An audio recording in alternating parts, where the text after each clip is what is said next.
नमस्कार। स्वागत है आपका मेरे चैनल प्लैनेट ऑफ टेल्स पर। मैं महिमा आज आपको सुनाऊंगी सूर्यकांत त्रिपाठी निराला जी की लिखी हुई कहानी चतुरी चमार। चतुरी चमार डाकखाना चमियानी मौजा गढ़कला उन्नाव का एक कदीमी बाशिंदा है। मेरे नहीं, मेरे पिताजी के, बल्कि उनके पूर्वजों के भी मकान के पिछवाड़े कुछ फासले पर, जहाँ से होकर कई और मकानों के नीचे और ऊपर वाले पनालों का बरसात और दिन रात का शुद्ध जल बहता है। ढाल से कुछ ऊंचे एक बगल चतुरी चमार का पुश्तैनी मकान है।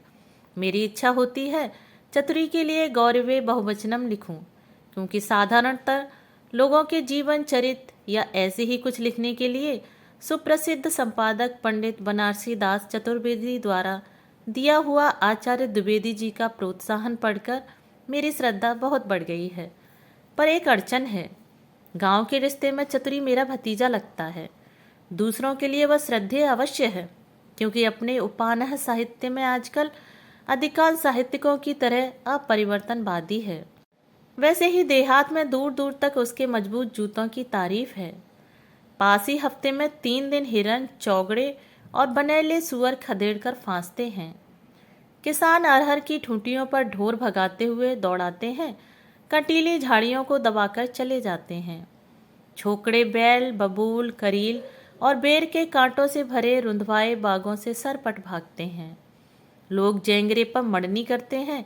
द्वारिका नाई न्योता बांटता हुआ 2 साल में 2000 कोस से ज्यादा चलता है। चतुरी के जूते अपरिवर्तनवाद के चुस्त रूपक जैसे टस से मस नहीं होते। यह जरूर है कि चतुरी के जूते जिला बांदा के जूतों से वजन में हल्के बैठते हैं। संभव है चित्रकूट के इर्द गिर्द होने के कारण वहाँ के चर्मकार भाइयों पर राम जी की तपस्या का प्रभाव पड़ा हो, इसलिए उनका साहित्य ज्यादा ठास हुआ। चतुरी वगैरह लखनऊ के नज़दीक होने के कारण नवाबों के साये में आए हों। उन दिनों मैं गांव में रहता था। घर बगल में होने के कारण बैठे हुए ही मालूम कर लिया कि चतुरी चतुर्वेदी आदिकों से संत साहित्य का अधिक मर्मज्ञ है। केवल चिट्ठी लिखने का ज्ञान न होने के कारण एक क्रिया होकर भी भिन्न फल है। वे पत्र और पुस्तकों के संपादक हैं, यह जूतों का। एक रोज मैंने चतुरी आदि के लिए चरस मंगवाकर अपने ही दरवाजे बैठक लगवाई। चतुरी उम्र में मेरे चाचा जी से खुद छोटा होगा। कई घरों के लड़के बच्चे समेत चरस रसिक रघुपति पद नेहू लोद आदि के सहयोग से मजीरेदार डफलियां लेकर रात 8 बजे आकर डट गया। कबीर दास, सूरदास, तुलसीदास, पलटूदास आदि ज्ञात अज्ञात अनेकानेक संतों के भजन होने लगे। पहले मैं निर्गुण शब्द का केवल अर्थ लिया करता था।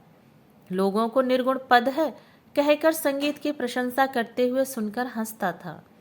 अब गंभीर हो जाया करता हूँ। जैसे उम्र की बाढ़ के साथ अक्ल बढ़ती है, मैं मचिया पर बैठकर भजन सुनने लगा। चतुरी आचार्य कंठ से लोगों को भूले पदों की याद दिला दिया करता। मुझे मालूम हुआ चतुरी कबीर पदावली का विशेषज्ञ है। मुझसे उसने कहा, काका, ये निर्गुण पद बड़े बड़े विद्वान नहीं समझते। फिर शायद मुझे भी उन्हीं विद्वानों की कोटि में शुमार कर बोला, इस पद का मतलब? मैंने उतरे गले से बात काटकर उभरते हुए कहा, चतुरी आज गा लो, कल सुबह आकर मतलब समझाना। मतलब से गाने की तलब चली जाएगी। चतुरी खखाकर गंभीर हो गया। फिर उसी तरह डिटेक्ट करता रहा। बीच बीच में ओजस्विता लाने के लिए चरस की पुट चलती रही। गाने में मुझे बड़ा आनंद आया। ताल पर तालियां देकर मैंने भी सहयोग किया। वे लोग ऊंचे दर्जे के उन गीतों का मतलब समझते थे। उनकी नीचता पर यह एक आश्चर्य मेरे साथ रहा। बहुत से गाने आलंकारिक थे, वे उनका भी मतलब समझते थे। रात तक मैं बैठा रहा। मुझे मालूम न था कि भगत कराने के अर्थ रात भर गंवाने के हैं। तब तक आधी रात चरस भी खत्म हुई। नींद ने जोर मारा। मैंने चतुरी से चलने की आज्ञा मांगी। चरस की ओर देखते हुए उसने कहा, काका, फिर कैसे काम बनेगा? मैंने कहा, चतुरी, तुम्हारी काकी तो भगवान के यहाँ चली गई, जानते ही हो। भोजन अपने हाथ पकाना पड़ता है, कोई दूसरा मदद के लिए है नहीं। जरा आराम न करेंगे तो कल उठ न पाएंगे। चतुरी नाराज होकर बोला, तुम ब्याह करते ही नहीं, नहीं तो 13 काकी आ जाएं। हाँ वैसे ही तो। मैंने कहा, चतुरी, भगवान की इच्छा। दुखी हृदय से सहानुभूति दिखलाते हुए चतुरी ने कहा, काकी बहुत पढ़ी लिखी थी। मैंने हसार को कई चिट्ठियां उनसे लिखवाई हैं। फिर चलती हुई चिलम में दम लगाकर धुआं पीकर, सिर नीचे की ओर जोर से दबाकर, नाक से धुआं निकालकर बैठे गले से बोला, काकी रोटी भी करती थी, बर्तन भी मलती थी और रामायण भी पढ़ती थी। बड़ा अच्छा गाती थी काका, तुम वैसा नहीं गाते। बुढ़ऊ बाबा, मेरे चाचा, दरवाजे पर बैठते थे। भीतर काकी रामायण पढ़ती थी, गज़लें और न जाने क्या क्या टिल्लाना गाती थी। क्यों काका? मैंने कहा, तुम लोग चतुरी गाओ, मैं दरवाज़ा बंद करके सुनता हूँ। जगने तक भगत होती रही, फिर कब बंद हुई मालूम नहीं। जब आँख खुली तब काफ़ी दिन चढ़ा आया था। मुँह धोकर दरवाज़ा खोला, चतुरी बैठा एकटक दरवाजे की ओर देख रहा था। कबीर पदावली का अर्थ उससे किसी ने नहीं सुना। मैंने सुबह सुनने के लिए कहा था, वह आया हुआ है। मैंने कहा, क्यों चतुरी, रात सोए नहीं?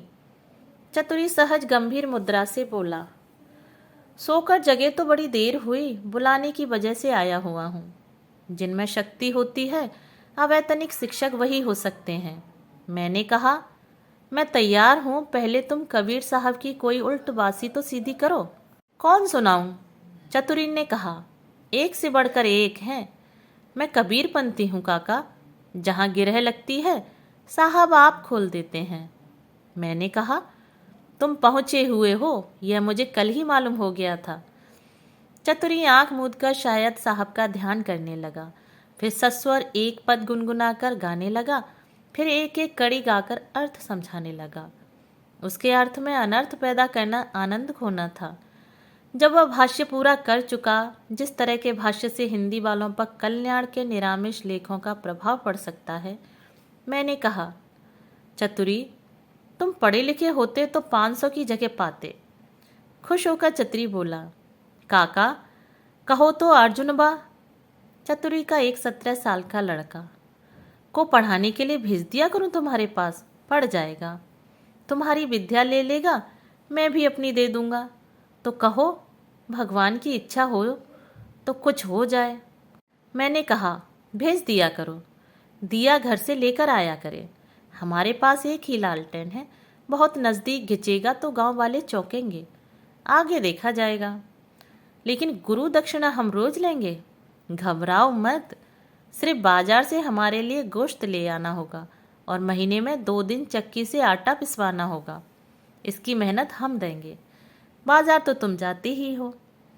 चतुरी को इस सहयोग से बड़ी खुशी हुई। एक प्रसंग पर आने के विचार से मैंने कहा, चतुरी, तुम्हारे जूते की बड़ी तारीफ है। खुश होकर चतुरी बोला, हाँ काका, 2 साल चलता है। उसमें एक दर्द भी दबा था। दुखी होकर कहा, काका, जिम्मेदार के सिपाही को एक जोड़ा हर साल देना पड़ता है।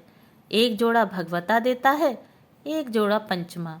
जब मेरा ही जोड़ा मजे में 2 साल चलता है, तब ज्यादा लेकर कोई चमड़े की बर्बादी क्यों करे?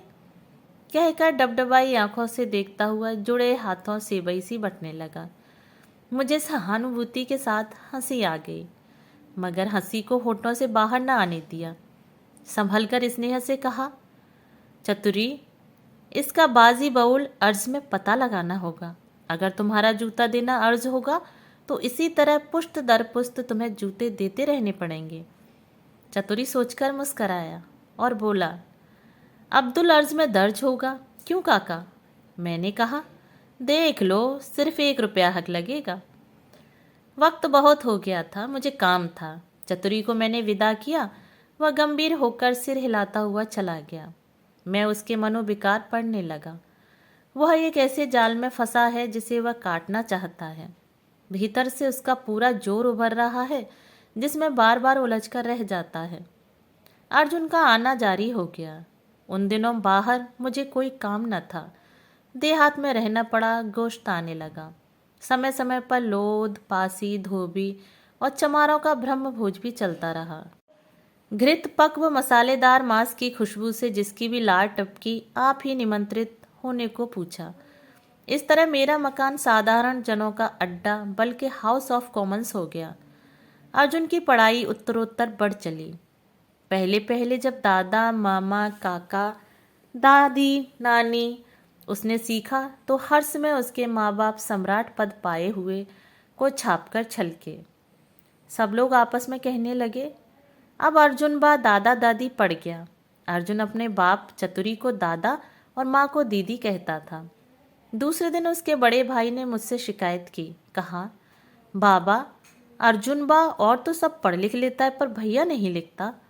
मैंने समझाया कि किताब में दादी दादा से भैया की इज्जत बहुत ज़्यादा है। भैया तक पहुँचने में उसे 2 महीने की देर होगी। धीरे धीरे आम पकने के दिन आए। अर्जुन अब दूसरी किताब समाप्त कर अपने खानदान में विशेष प्रतिष्ठित हो चला। कुछ नाजुक मिजाज भी हो गया। मोटा काम न होता था। आम खिलाने के विचार से मैं अपने चिरंजीव को लिवा लाने के लिए ससुराल चला गया। तब उसकी उम्र 9-10 साल की होगी। सोयम या चहुर्रुम में पड़ता था। मेरे यहाँ उसके मनोरंजन की चीज न थी। कोई स्त्री भी न थी कि जिसके प्यार से वह बहला रहता।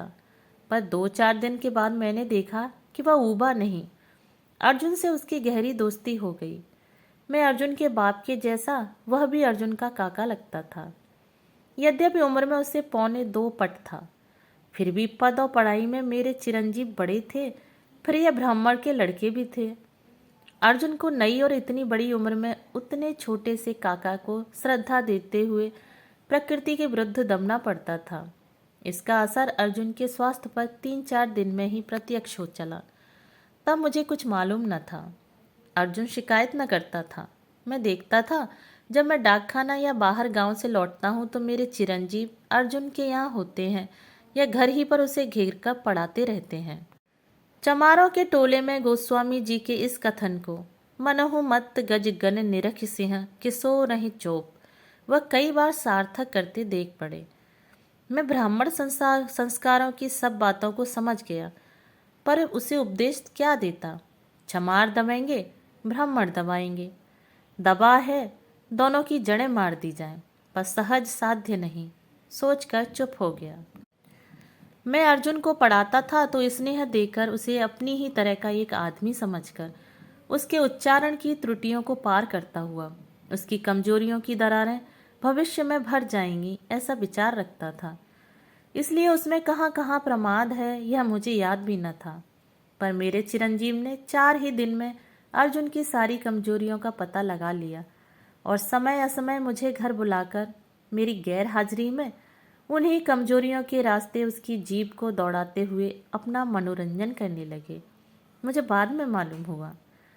सोमवार मियाँगंज के बाजार का दिन था। गोश्त के पैसे मैंने चतरी को दे दिए थे।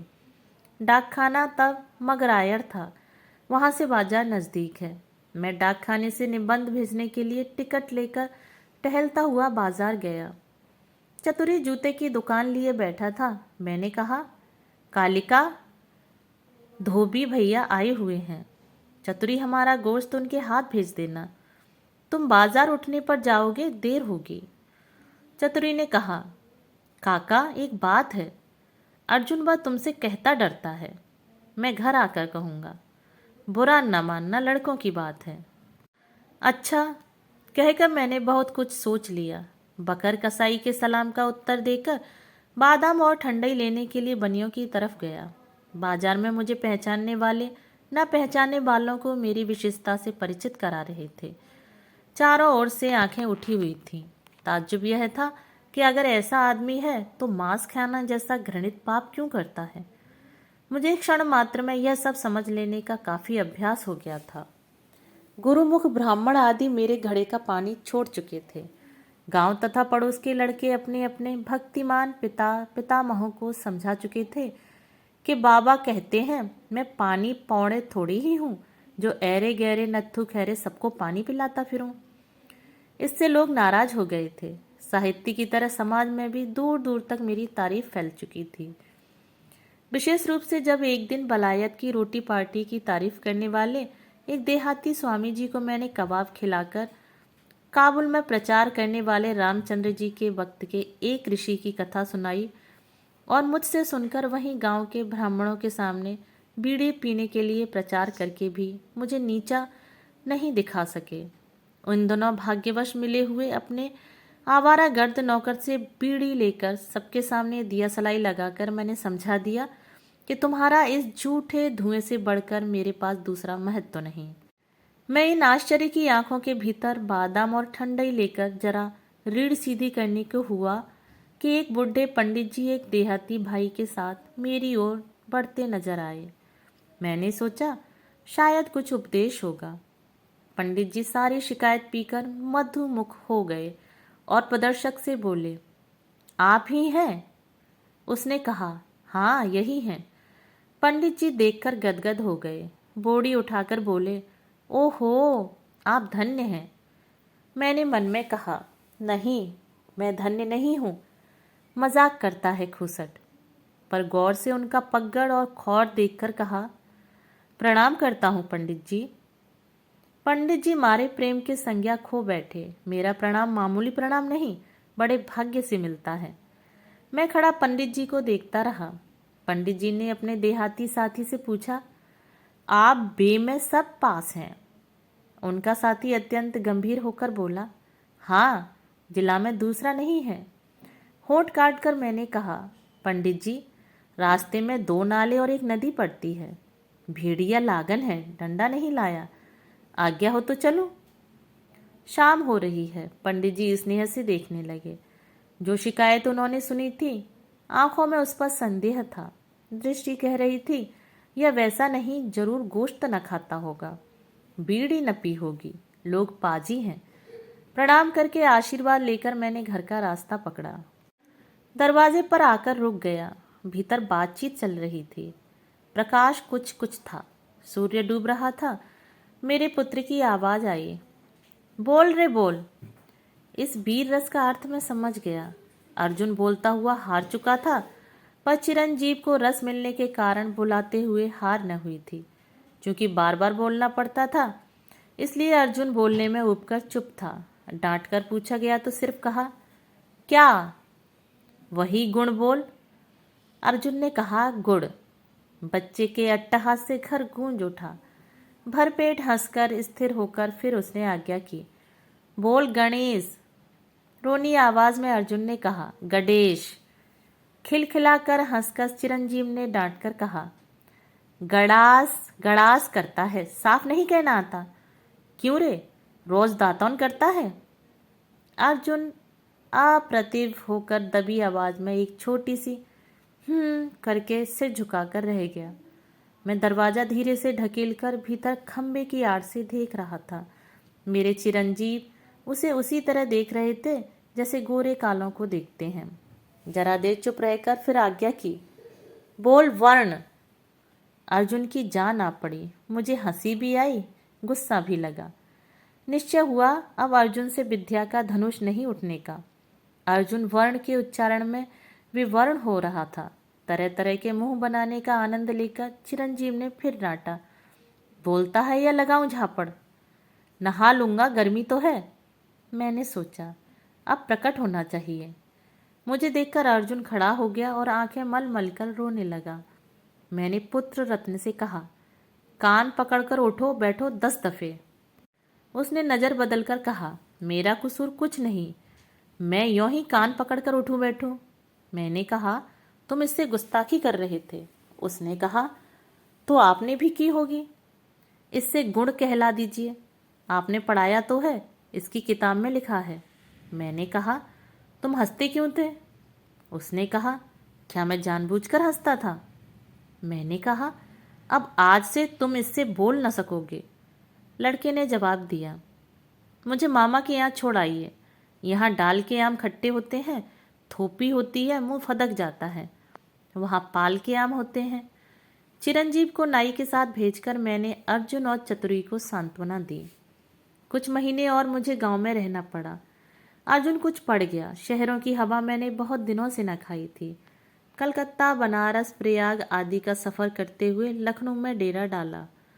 स्वीकृत किताबें छपवाने के विचार से कुछ काम लखनऊ में और मिल गया। अमीनाबाद होटल में एक कमरा लेकर निश्चित चित्त से साहित्य साधना करने लगा। इन्हीं दिनों देश के आंदोलन जोरों को चला। यही जो चतुरी आदिकों के कारण फिस हो गया है, होटल में रहकर देहात से आने वाले शहरी युवक मित्रों से सुना करता था। गड़ा कोला में भी आंदोलन जोरों पर है। 600-700 तक का जो किसान लोग इस्तीफा देकर छोड़ चुके हैं, वह जमीन अभी तक नहीं उठी। किसान रोज इकट्ठा होकर झंडा गीत गाया करते हैं। साल भर बाद जब आंदोलन में प्रतिक्रिया हुई, जमींदारों ने दावा करना और रियाया को बिना किसी रियायत के दबाना शुरू किया।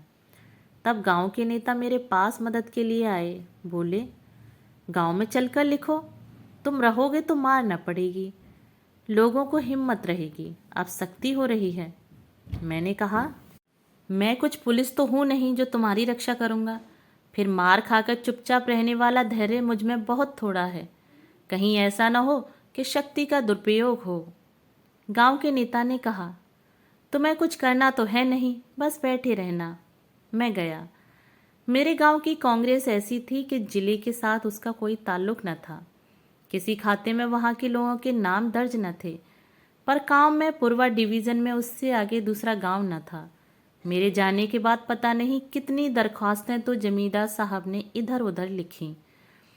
कच्चे रंगों से रंगा तिरंगा झंडा महावीर स्वामी के सामने एक बड़े बांस में गड़ा, बारिश में घुलकर धवल हो रहा था। इन दोनों मुकदमेबाजी और तहकीकात जोरों से चल रही थी। कुछ किसानों पर 1 साल के हरी भूसे को 3 साल का बाकी बनाकर जमींदार साहब ने दावे दायर किए थे, जो अपनी क्षुद्रता के कारण जमींदार ऑनरेरी मजिस्ट्रेट के पास आकर किसानों की दृष्टि में और भयानक हो रहे थे। एक दिन दरखास्तों के फलस्वरूप शायद दरोगा जी तहकीकात करने आए। मैं मगरा या डाक देखने जा रहा था। बाहर निकला तो लोगों ने कहा, दरोगा जी आए हैं, अभी रहो। आगे दरोगा जी भी मिल गए। जमींदार साहब ने मेरी तरफ दिखाकर अंग्रेजी में धीरे से कुछ कहा। तब मैं कुछ दूर था, सुना नहीं। गांव वाले समझे नहीं। दरोगा जी झंडे की तरफ जा रहे थे। जमींदार शायद उखड़वा देने के इरादे के लिए जा रहा था। महावीर जी के अहाते में झंडा देखकर दरोगा जी कुछ सोचने लगे और बोले, यह तो मंदिर का झंडा है। देखा, उसमें कोई रंग न दिख पड़ा। जमींदार साहब को गौर से देखते हुए लौटकर डेरे की तरफ चले। जमींदार साहब ने बहुत समझाया कि यह बारिश में धुलकर सफ़ेद हो गया है, लेकिन है यह कांग्रेस का ही झंडा। पर दरोगा जी बुद्धिमान थे। महावीर जी के अहाते में सफ़ेद झंडे को उखड़वाकर वीरता प्रदर्शित करने की आज्ञा न दी।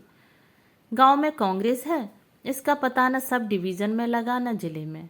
थानेदार साहब करें क्या?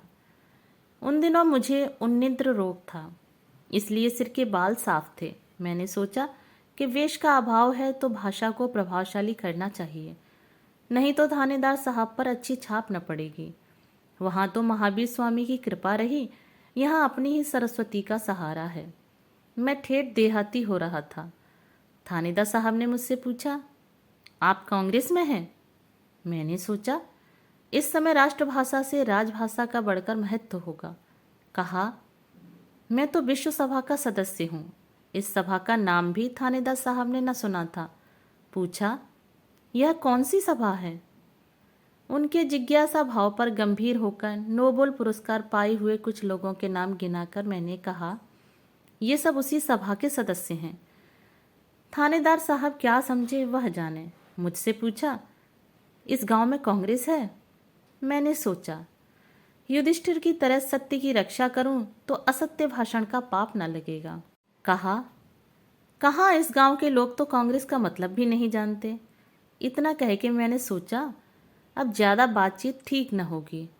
उठकर खड़ा हो गया और थानेदार साहब ने कहा, अच्छा मैं चलता हूँ, जरा डाकखाने में काम है। चिट्ठी रसा हफ्ते में 2 ही दिन गश्त पर आता है। मेरी ज़रूरी चिट्ठियाँ होती हैं और रजिस्ट्री, अखबार, मासिक पत्र पत्रिकाएं आती हैं। फिर उस गांव में हम लोगों की लाइब्रेरी भी है, जाना पड़ता है।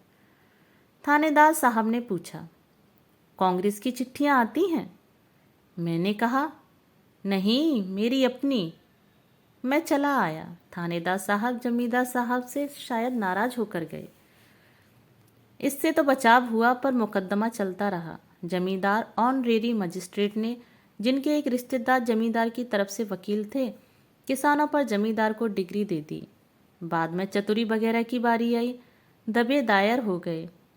अब तक जो सम्मिलित धन मुकदमे में लग रहा था सब खर्च हो गया। पहले की डिग्री में कुछ लोगों के बैल वगैरह नीलाम कर लिए गए। लोग घबरा गए। चतुरी को मदद की आशा न रही। गांव वालों ने चतुरी आदि के लिए दोबारा चंदा न लगाया। चतुरी सूखकर मेरे सामने आकर खड़ा हुआ। मैंने कहा, चतुरी, मैं शक्ति भर तुम्हारी मदद करूंगा। तुम कहाँ तक मदद करोगे काका? चतुरी जैसे कुएं में डूबता हुआ उभरा। तो तुम्हारा क्या इरादा है? उसे देखते हुए मैंने पूछा। मुकदमा लड़ूंगा, पर गांव वाले डर गए हैं, गवाही न देंगे। दिल से बैठा हुआ चतुरी बोला। उस परिस्थिति पर मुझे भी निराशा हुई। उसी स्वर से मैंने पूछा, फिर चतुरी? चतुरी बोला, फिर छिदनी फिरकिया आदि मालिक ही ले लें। मैंने गांव में कुछ पक्के गवाह ठीक कर लिए हैं।